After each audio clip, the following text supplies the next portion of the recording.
Hello, all you hardcores out there. How you doing? It's Russ here from Poker's Corner, and still the biggest gob in the sport.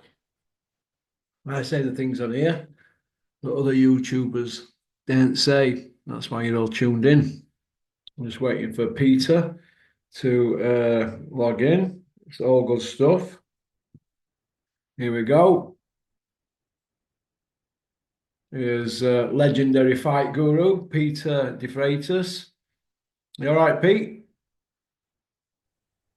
Pete's like me. He's not a tech guy. Can you see me? Yeah, I can't see you, mate, but I can see you're right. Uh, Hang on, what's going on here? Uh, There's always something, isn't there? here you go. Got it. I've Right. got it sussed now. You can Oh, see me no. now, can't you? It should come up any second now. Well, I can see you. Yeah, here we are. We're back on. You see, Right, we're from good. a different era, aren't we? Cool, I'm 66 and I'm bloody getting old man now. Christ. So all in all, did you think it was worth £20 on Sky? Yes. Yeah. Yeah. It's been a long time in the making. The production of it and the actual arena and that. Eddie's took boxing and all them involved. It's at a different stratosphere now, but we're not got many world champions, Pete. We've got Daniel Dubois, who got his belt via email. Yeah. He's had a Mm. WBA regular and an IBF via email. And we've got Nick Ball. That's it. This is the least amount of world champions we've had for a very, very, very long time. Only Kent Mm. will probably know how long that is. It's poor, Yeah. isn't Yeah. It is poor. But as you basically what you're saying is it's an entertainment. There's a business. It's not a sport. I mean, you get a fighter now. You say to him, "Oh, you're fighting so and so." He's not interested in who's fighting. It's how much am I getting? Yeah, yeah. You know? Going back to Crusher Ben though, and the Piers Morgan thing, Piers Morgan's come out saying, "Oh, Crusher won," and blah blah blah. Do you feel that were a bad mistake them going on there, Pete, on that Oh, show? well, you definitely, yeah. It didn't do him no favours. Did definitely because Piers Morgan is so pro Conor Ben. It's untrue, isn't it? Yeah, Even in the recent interview, it was all going against Eubanks and all for Conor Ben. Don't get me wrong, I like Conor Ben. I think he's a nice young kid, yeah. but you know, we're talking about boxing in general, and the favouritism and all what goes on. It's wrong the way they do that. It's wrong. Okay. The undercard, Pete. I'm just going to throw Yeah. a few names at you. Chris Billum Smith against Brandon Planton. What did you think to that? Well, what you've got to remember is he fought an American. So they're always dangerous. He Yeah. had a good puncher's record. And so I thought Chris Billum Smith done well, and I thought he won it by 3-4 clear rounds. Yeah. And he just had to be careful of the big punch. That's why he wasn't too over aggressive, if you know what I'm saying. He had to be very careful for the whole fight Mm. because that guy could switch you off at any moment. I thought he done well to fight an American. Yeah, there were a big size difference on night to say that they were both cruiserweights. He looked a big cruiserweight, Chris Billum Smith, didn't he? Yeah, he's a big lump, isn't he? I wonder if Yeah, he's he a could big move lump. up to Bridgeweight or heavyweight. Bridgerweight, not heavyweight. Hmm. I don't think he can move up to. I mean, with a code, he's got the height, hasn't he? I Yeah, mean, he's oh, he's like a big six man, a six. Coley. Yeah, that's what I'm saying. He's a very big man, isn't he? He's an actual heavyweight, isn't he?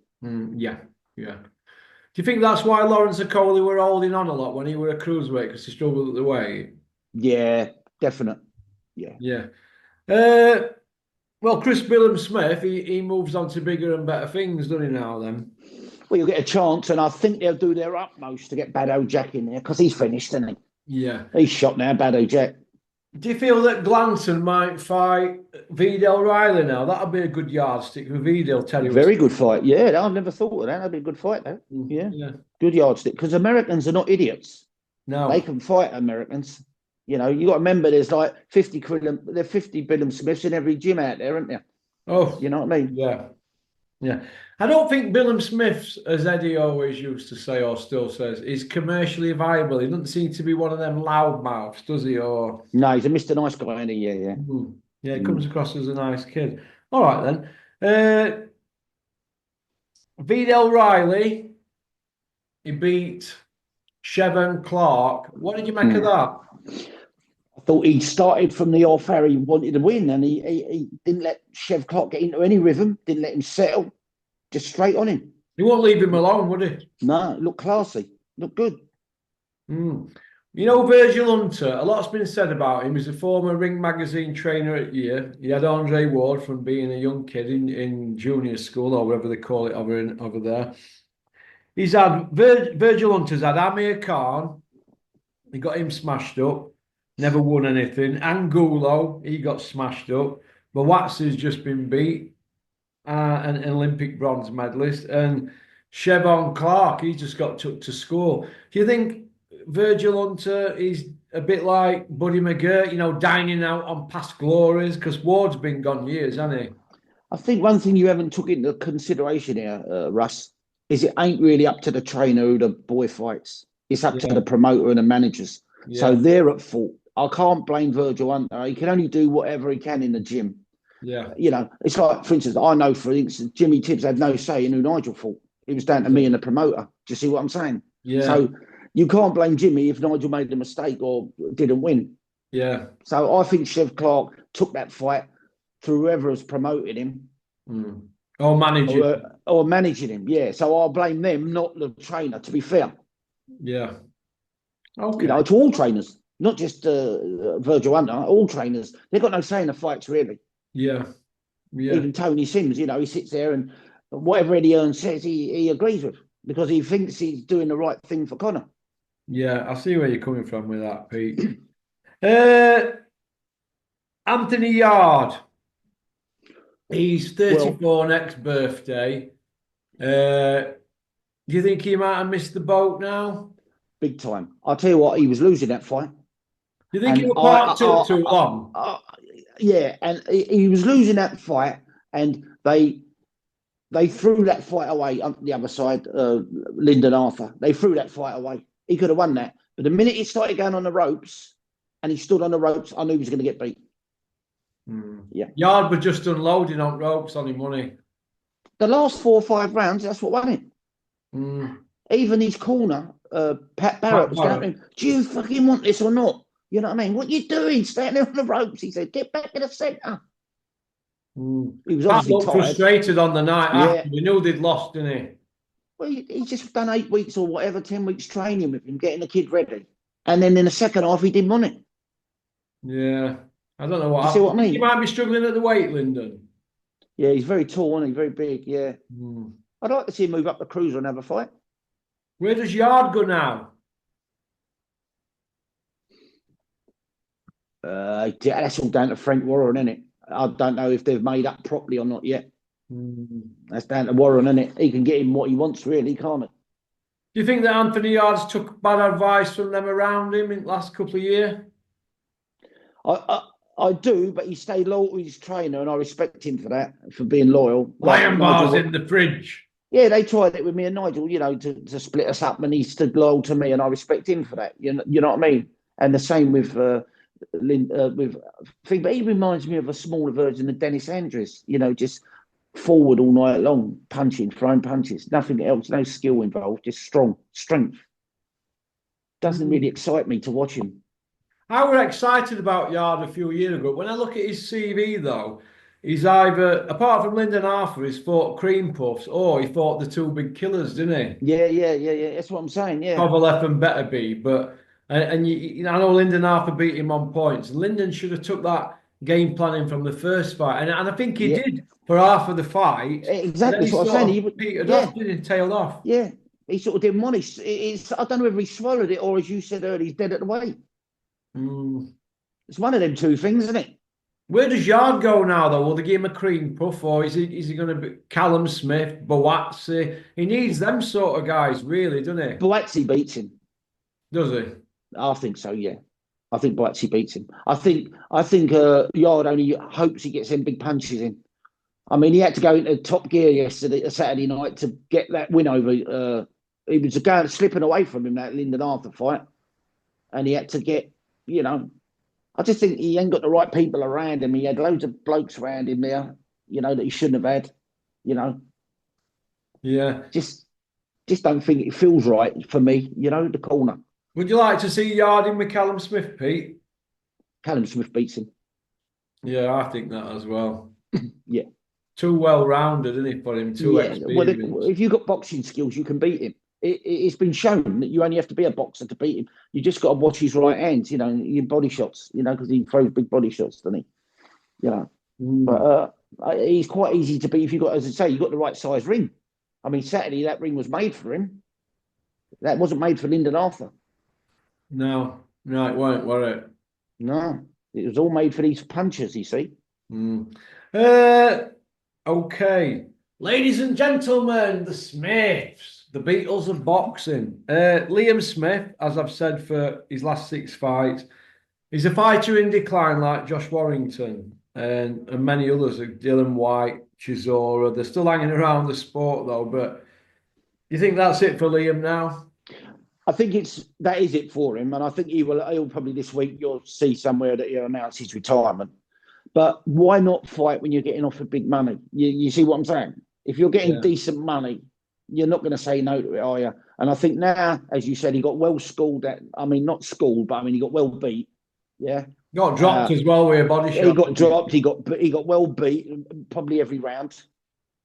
I think I'll give him 1 round. That was the 10-8 round.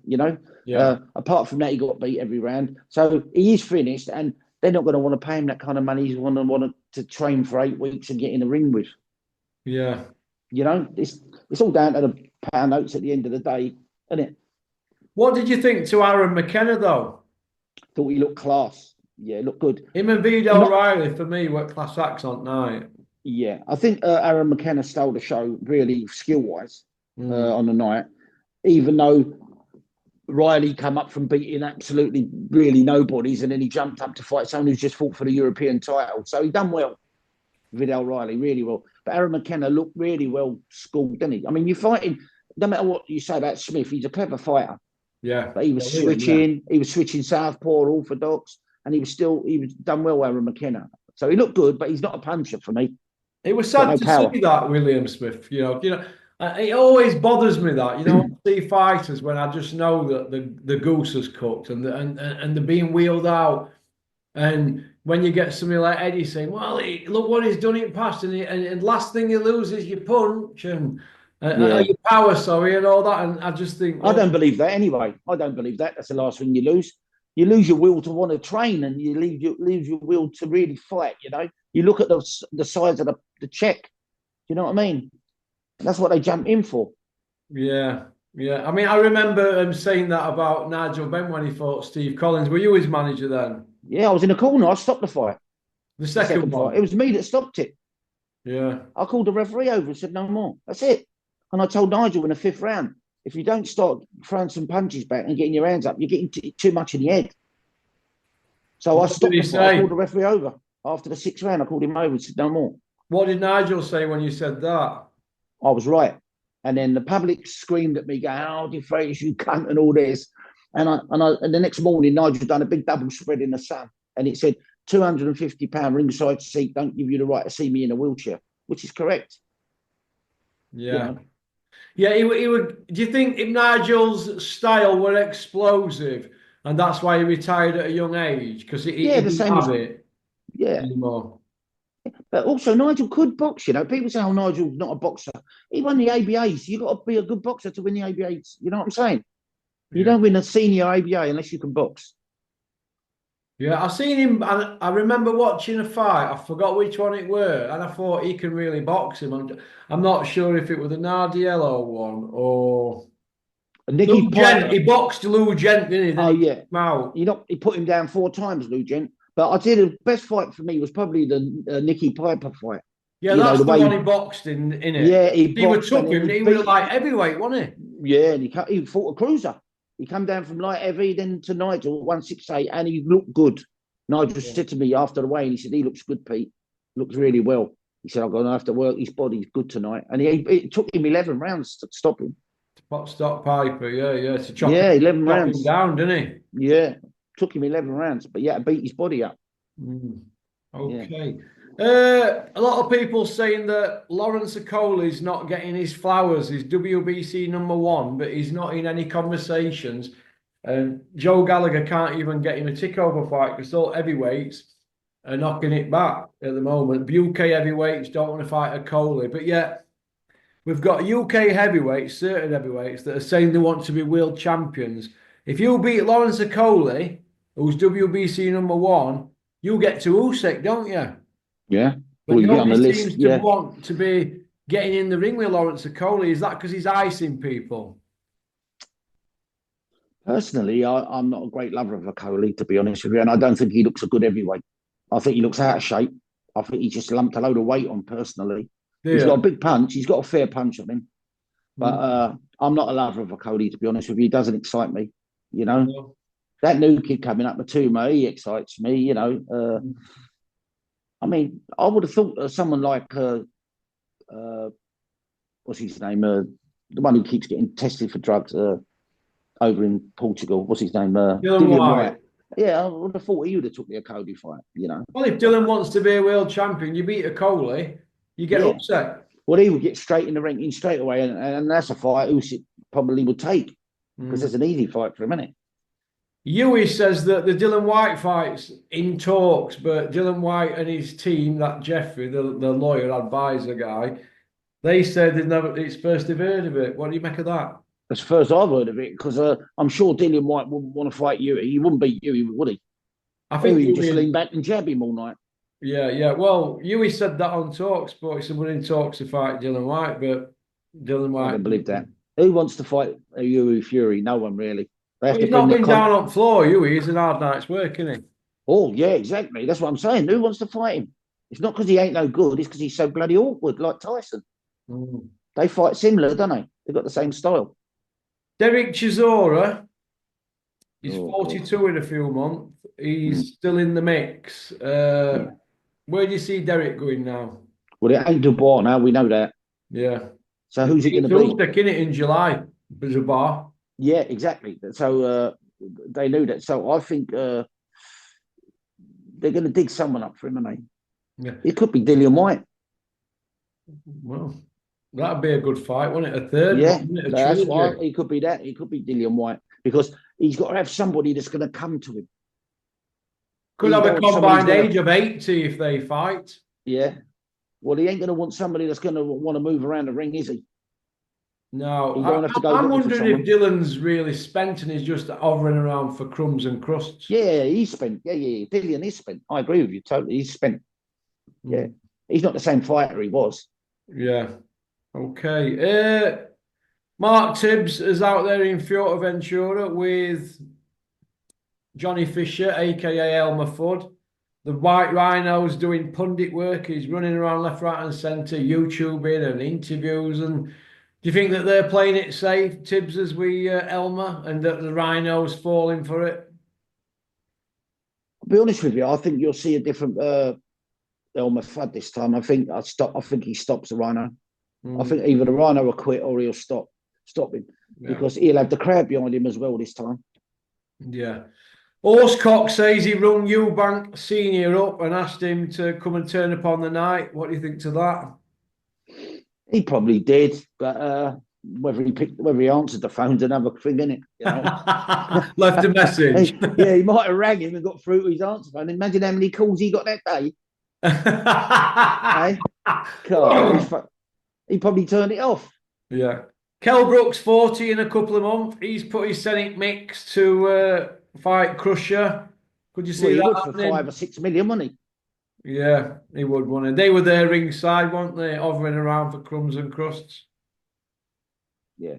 I think Conor Benn would beat Thingy Bob now, Kell Brook. Yeah, I'm not so sure there, unless Kell's been out at game over 3 years. Yeah, that's why. Yeah. If it was the same Kell Brook that got him with Amir Khan, no. Yeah. But this Kell Brook, he's had a baby, his missus, and he's had all that drama there. He ain't been in the gym like he should have done. He's had a little knock about here and there. He's not the same fighter. At 40 years old with a Conor Benn. Conor beats him this now. Yeah. Because Conor would have a small ring. Yeah. Oh, yeah. Do you see Dalton Smith and Adam Azim fighting, Pete? No, I don't see that happening.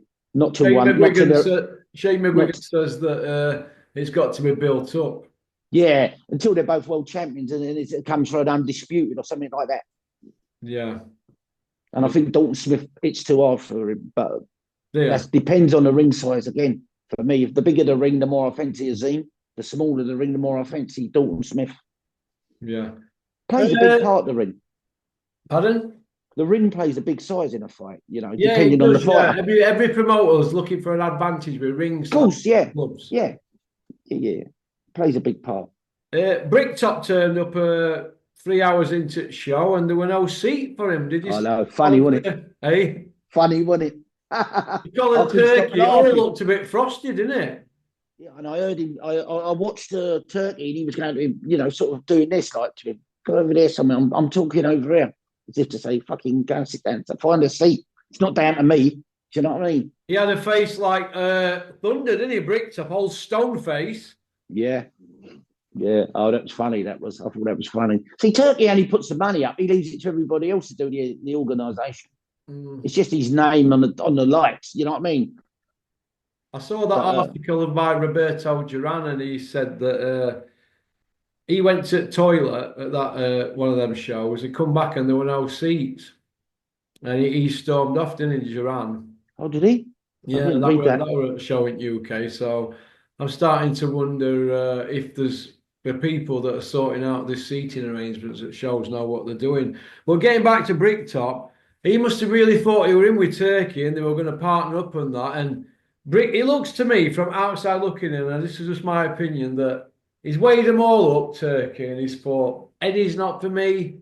Although Barry Hearn was sat on his knee practically all night, other night. Bricktop's not for me. He's jumped in bed now with Dana White, who's never even done anything in boxing. He's an MMA promoter. Well, I'll tell you what I see. I see that Turkey's only hanging around Frank. He's not interested in Eddie. He's interested in Frank because he wants that big one fight. He wants to do the biggest fight on the planet, which is Fury AJ. Once that's done, he's off. Goodbye. That's all he's waiting around for me. That's what he wants to do. That he wants to be known for doing the biggest fight in the heavyweight history, according to the public. Do you think, Pete, if they put that on in Saudi, it's a slap in the face for us lot? It is a big slap, but it also takes away the entertainment of the fight, which it could be here. Do you see what I mean? I don't see it going on in Saudi. Who'd want to fight? No one would go, would they? Well, they would, but I mean, only the celebrities who got rich money. Yeah. Is this where we're at, though? Is this where we're at, though, Pete? We've got gimmick fights on, stroke misfits. You know, Alan Fisher. That's technically a misfit fight, isn't it? Yeah. Ben Eubank Jr., Ben, whatever way you want to call it out. No world title fight online. And we've got 2 world champions. It's pretty embarrassing considering we invented boxing, didn't we? Yeah. But this is what I'm saying. You've got your misfits, and then you've got your Ben, your Eubank, so then you've got your elite, like your Ben, like your Bivels and Ben Turbia and also Turbia fight. They're what you call boxing elite fights, you know. But when you get down to the all your Canelos, you know, and all that, the elite, and then you've got your middle fights, and then you've got your misfits, and it's killing the boxing. Too many belts. Look how long Canelo's held them 4 belts for. Yeah, he's not even doing that with them at the Super. I know he's going to fight. Yeah, but look who he's fighting. He's not even fighting truly ranked fighters. I know. They're putting at the last minute. I want to see Benavidez Canelo, me. Benavidez beats him. Yeah. He's too big, too strong, and he's too young for him. Women's boxing, Pete. Where is it headed now? Terry Harper's fighting on Small Hall, which is a world champion. Does anybody look like they're interested in it now? They seem to have run out of opponents, don't they? Yeah, no. Since I think after the Serrano fight, that's it. I think Katie Taylor will retire. What else can she do? She won't give that other girl a rematch from up. Chantel Cameron. Yeah, Cameron Temple. She won't give her another rematch, I don't think. No. So, I mean, she's probably back on Small Hall now and all. You know, She's left the 2 boys up north, and the 2 good trainers. Georgie Moore and Nigel Trott. Yeah, she's left them. They're good trainers, them, aren't they? Yeah, and she's gone with the Smiths, isn't she? But I just don't see, as you say, I think it's a dying thing, the women's sport. Yeah. Joe McAnally was the go-to guy, Beefy's trainer. He's also training Josh Taylor. I thought on the night the Beefy Smith corner, they were very quiet. There was Swifty there. He's supposed to be the next big thing. Paul Smith were there, an experienced fighter, British champion. I just thought they were very quiet on the night. There were no urgency about it. They were like they knew it was over. He got all overnight, didn't he? Yeah, he did. The only one that was talking to him with any sense was Stephen Smith, the youngest. He was the one that's sticking his head through the ropes, giving him some good info. But I think they knew after 3 or 4 rounds he'd lost his shot. Youth took over there, didn't it? You know, youth, and he had the range and everything. He had a few advantages against him, Smithy. Whereas years ago he would have worked his way around that, you know. But these American trainers, you know, like Buddy McGirt, Virgil Hunter, some Brits have gone to these guys over years and that. Do you think they're the answer for our fighters? Nah, different style of fighting, isn't it? They fight different over there. You know, here we got different kind of training and different kind of fighters. If you're young and you leave and you go over to America, like say the little Pocket Rocket did years ago, and live over in Vegas and live with them from the word go, you can understand that. But when you're going over there after you've had 10 or 15 fights here, having an American trainer doesn't do you no good. When you had Nigel Benn, you took him to live in Miami, didn't you? Yeah, we lived in Miami, Collins Avenue. Yeah, we trained in 5th Street Gym, Miami. He bought the car out Miami Vice, didn't he? Yeah.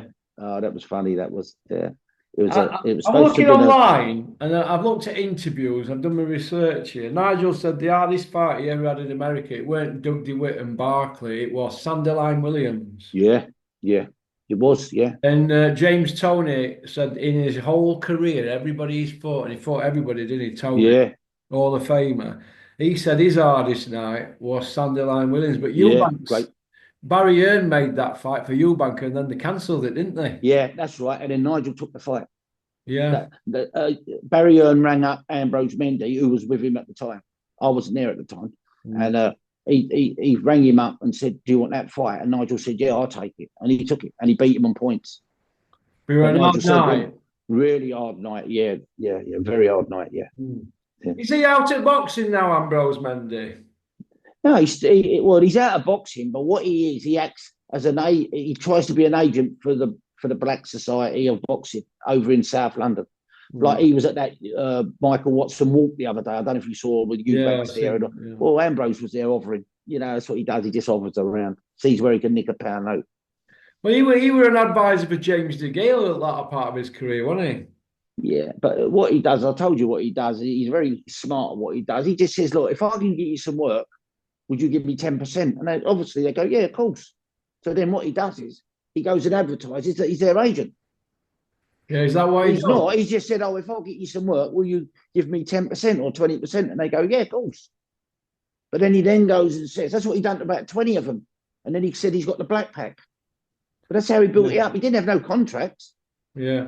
He just said, if I'll get you some work, will you give me 20%? They go, yeah, Ambrose, no problem. And of course, then he's going, yeah, I'm his agent.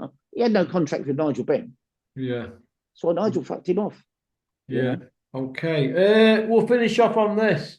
Trish Dixon and Donald McRae did an article regarding the two sides to Turkey Al Sheikh, and they've lost the press credentials for this Ben Eubank fight. Do you think, and a guy in Saudi spoke out about Turkey, he got 19 years, didn't he? Do you feel that Turkey rules by fear in his own country? Yeah, I listened to that guy you had on Sunday morning. I think it was Ian, is it? Ian from Kenya, he's all right. Yeah, he said dictatorship, and that's what it is. Isn't it? It's like here. We're living under dictatorship at the moment. With boxing? No, not with boxing, but with Keir Starmer. And in general, yeah, with Keir Starmer. He's trying to rule with an iron fist, isn't he? Yeah. Or the same in Saudis. It's no different. Yeah. He runs his country like that, let alone boxing. He's in with all the entertainment and all the governments. It's all government run, isn't it? Yeah. There's 3 things that run the world. There's politics, which come from Washington. There's finance, which comes from London. And there's religion that comes from the Rome, the Vatican. That's the 3 things that run the world. Okay. So, that's a fact. Brilliant. Well, listen, Peter, it's been a pleasure to have you on. You're welcome, mate. Royalty. Yeah. Once Wish again, you thank you well. to all your viewers. No problem, Pete. You're welcome on here Yeah. anytime, mate. Anytime. Yeah. And I'll see you again soon, yeah? You let me know whenever you want to come on. You're welcome, Pete. No problem. Yeah, no problem. Thanks, mate. Keep me informed about what's happening. Yeah, of course I will. Yeah. I'm a fighter, you know that. I know Cheers. that, Pete. Thank you, everybody. Thanks. See You you take again. care, Pete. God bless. Ta-ra, mate. Thank All you. the best. Well, that was boxing royalty there for you, Peter De Freitas, a lovely fella. I hope everybody's enjoyed today's two-parter with Peter. Don't forget to like and subscribe, leave a comment, and let me know what you think to the video. If anybody wants to come on Zoom, porkycorner@mail.com, it's at the bottom. Everybody welcome, even trolls, but most of them can't even open the links. Either that or they bottle it. All right. Go on, peace out. Everybody have a great Monday. Pop, pop, bang.